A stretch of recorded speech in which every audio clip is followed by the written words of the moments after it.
अब कुछ और भी बातें, ये पांचों जो नाउन्स की चर्चा की मैंने उससे संबंधित हमें जानने की जरूरत है। जैसे हाउ मच से सवाल किया जाए और उसका उत्तर में जो नाउन आए तो आप आइडेंटिफाई कर सकते हैं कि यह जो नाउन है यह अनकाउंटेबल नाउन होगा। देखिए 5 प्रकार, ये पुराना प्रकार है ग्रामेरियंस का। मॉडर्न जो काइंड है उसमें इसको लोगों ने 2 हिस्से में बांटा है, एक है काउंटेबल नाउन और एक है अनकाउंटेबल नाउन। तो अनकाउंटेबल नाउन में आपका आता है मटेरियल नाउन और एब्स्ट्रैक्ट नाउन। और प्रॉपर नाउन को भी आप अभी अलग रखिए, लेकिन सच बात यह है कि प्रॉपर नाउन और कॉमन नाउन और कलेक्टिव नाउन ये काउंटेबल नाउन्स में आते हैं। आप सवाल उठेगा आपके सामने कि प्रॉपर नाउन कैसे काउंटेबल होगा?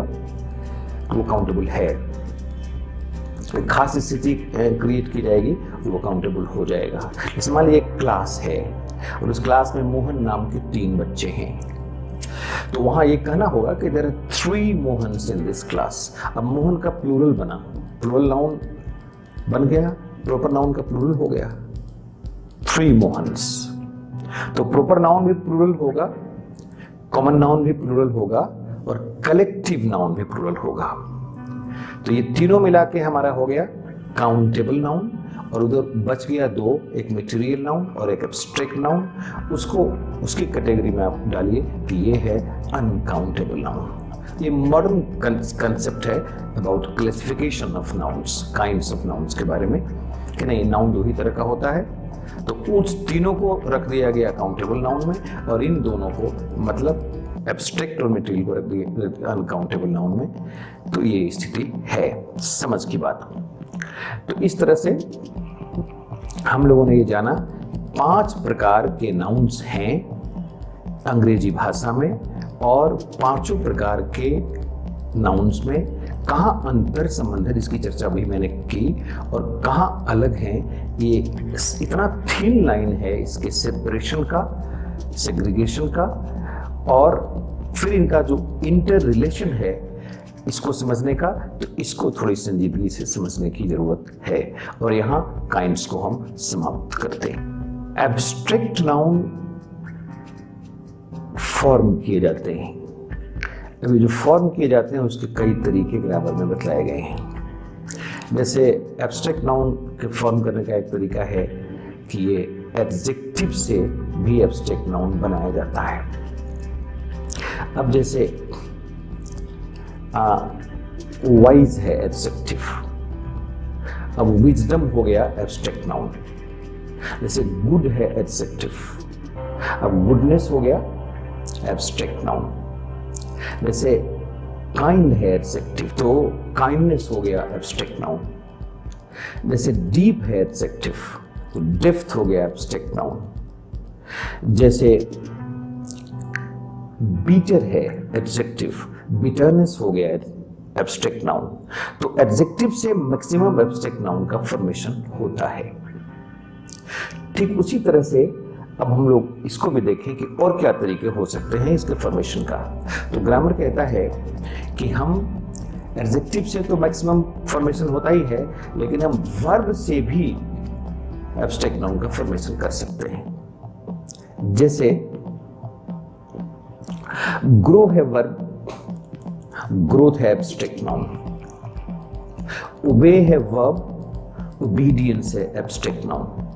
जैसे लाफ है वर्ब, लाफ्टर है एब्स्ट्रैक्ट नाउन। तो हम वर्ब से भी एब्स्ट्रैक्ट नाउन का निर्माण कर सकते हैं। फिर ग्रामर कहता है कि एक और तरीका है, और वो है कि हम कॉमन नाउन से भी हम बना सकते हैं एब्स्ट्रैक्ट नाउन। अब कॉमन नाउन में आप देखिए, जैसे मैन है कॉमन नाउन, अब मैनहुड हो गया एब्स्ट्रैक्ट नाउन। वुमन है कॉमन नाउन, वुमनहुड हो गया एब्स्ट्रैक्ट नाउन। जैसे चाइल्ड है तो चाइल्डहुड हो गया एब्स्ट्रैक्ट नाउन। जैसे जज है वर्ब, तो जजमेंट हो गया एब्स्ट्रैक्ट नाउन। तो इस तरह से हम लोगों ने ये देखा कि वर्ब से भी बनता है एब्स्ट्रैक्ट नाउन, कॉमन नाउन से भी बनता है एब्स्ट्रैक्ट नाउन, और एडजेक्टिव से भी बनाया जाता है एब्स्ट्रैक्ट नाउन। और ये तीन तरीके मुख्यतः ग्रामर की पुस्तकों में वर्णित हैं कि इससे एब्स्ट्रैक्ट नाउन का निर्माण होता है। तो एब्स्ट्रैक्ट नाउन बनाने के तरीकों पर भी ध्यान देने की जरूरत है। इस सिलसिले में इसकी चर्चा आवश्यक थी। इनके बीच संबंध भी है, ये एक से दूसरे का निर्माण होता रहता है, इसको भी हमें ध्यान में रखने की जरूरत है। नाउन के काइंड्स की चर्चा के बाद आज हम लोग नाउन के नंबर की चर्चा करेंगे। नंबर की चर्चा शुरू करने के पहले